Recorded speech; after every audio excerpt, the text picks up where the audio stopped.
नमस्कार, आप देख रहे हैं न्यूज फॉर नेशन और मैं हूं सांत्वना आपके साथ। आगामी 3 नवंबर को बिहार के 2 सीटों पर उपचुनाव होना है और ये दोनों सीटें ही बेहद दिलचस्प और महत्वपूर्ण हैं। जहां एक तरफ मोकामा की सीट है तो वहीं दूसरी तरफ गोपालगंज की सीट पर चुनाव होगा।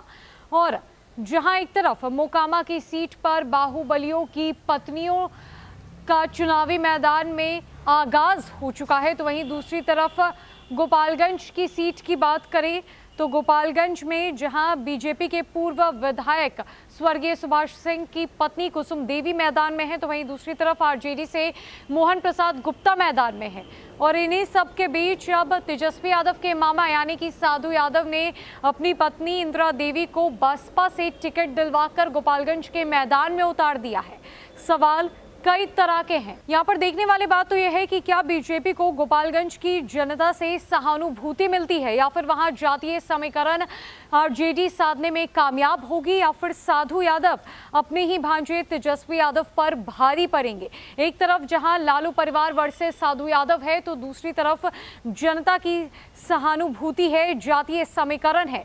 वहीं अगर मोकामा विधानसभा सीट की बात की जाए तो मोकामा विधानसभा सीट से पूर्व विधायक अनंत सिंह की पत्नी नीलम देवी मैदान में है और साथ ही साथ अनंत सिंह के राइवल यानी कि ललन सिंह की पत्नी सोनम सिंह मैदान में उतर चुकी है। दोनों ही सीटों पर मुकाबला जबरदस्त है। नामांकन की प्रक्रिया चल रही है।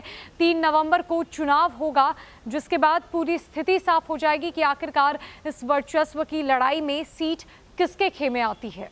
दरअसल बिहार की 2 विधानसभा सीटों मोकामा और गोपालगंज पर महागठबंधन और भाजपा की ओर से उम्मीदवारों के नामों की घोषणा होने के बाद मुकाबला दिलचस्प हो गया है। मोकामा में महागठबंधन ने भूमियार जाति से आने वाले बाहुबली पूर्व विधायक अनंत सिंह की पत्नी नीलम देवी को टिकट दिया है। इनसे मुकाबला के लिए बीजेपी ने भूमियार जाति से ही आने वाली नलिनी रंजन सिंह उर्फ ललन सिंह की पत्नी सोनम देवी को जदयू से भाजपा में शामिल कराकर टिकट सौंपा है।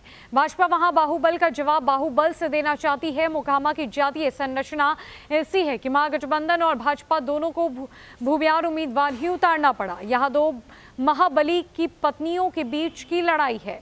गोपालगंज की बात करें तो साधु यादव की पत्नी के मैदान में आने के बाद मुकाबला त्रिकोणीय हो गया है। यहाँ टक्कर सिर्फ बीजेपी और महागठबंधन में नहीं है। साधु यादव की पत्नी इंदिरा देवी बसपा के टिकट से चुनाव लड़ रही हैं। वहीं दूसरी तरफ मोकामा के इलाके में भूमियार वोट बैंक का वर्चस्व है। भूमियार के बाद ही अन्य दूसरी जातियां ताकत रखती है। भूमियार के बाद ब्राह्मण, कुर्मी, यादव और पासवान वोटर्स है, लेकिन सवर्ण वोटर्स यानी कि भूमियार, ब्राह्मण और राजपूत जिसको वोट करेंगे उनकी ही जीत पक्की होगी। अनंत सिंह की छवि वहां रॉबिन हुड जैसी है, इसलिए अनंत सिंह की पत्नी नीलम देवी को हराना आसान बात नहीं है। गौरतलब है कि गोपालगंज सीट पर सहानुभूति वोट बैंक का असर होगा या फिर जाति से जुड़ी सोशल इंजीनियरिंग का फॉर्मूला का यह सवाल है। भाजपा ने दिवंगत सुभाष सिंह की पत्नी कुसुम देवी को टिकट दिया है, जबकि महागठबंधन की ओर से राजद नेता मोहन प्रसाद गुप्ता मैदान में उतारे गए हैं। तारापुर उपचुनाव की तरह राजद ने यहां वैश्य वोट बैंक पर भरोसा दिखाया है। तारापुर में जदयू से कोयली जाति के राजीव कुमार सिंह लड़े थे। गोपालगंज में स्वर्गीय सुभाष सिंह की पत्नी भाजपा उम्मीदवार कुसुम देवी क्षेत्रीय हैं, तो राजद के मोहन प्रसाद गुप्ता कलवार जाति से आते हैं। कलवार जाति की संख्या यहां काफी है। सुभाष सिंह गोपालगंज से 4 बार विधायक रहे हैं। सुभाष सिंह के निधन के बाद कुसुम देवी को टिकट देने का मतलब ही है कि वहां सहानुभूति वोट का फायदा उठाया जाए।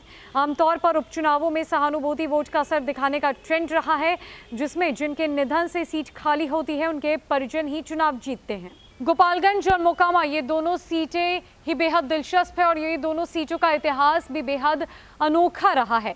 जहां एक तरफ मोकामा में बाहुबलियों की पत्नियों के बीच की लड़ाई है, तो वहीं गोपालगंज में एक तरफ जातीय समीकरण को साधने की कोशिश की जाएगी आरजेडी के तरफ से, तो वहीं बिहार में होने वाले दोनों सीटों पर उपचुनाव में ये दोनों सीटें ही बेहद अहम है और काफी दिलचस्प भी है। इन दोनों सीटों का इतिहास बेहद अनोखा भी रहा है।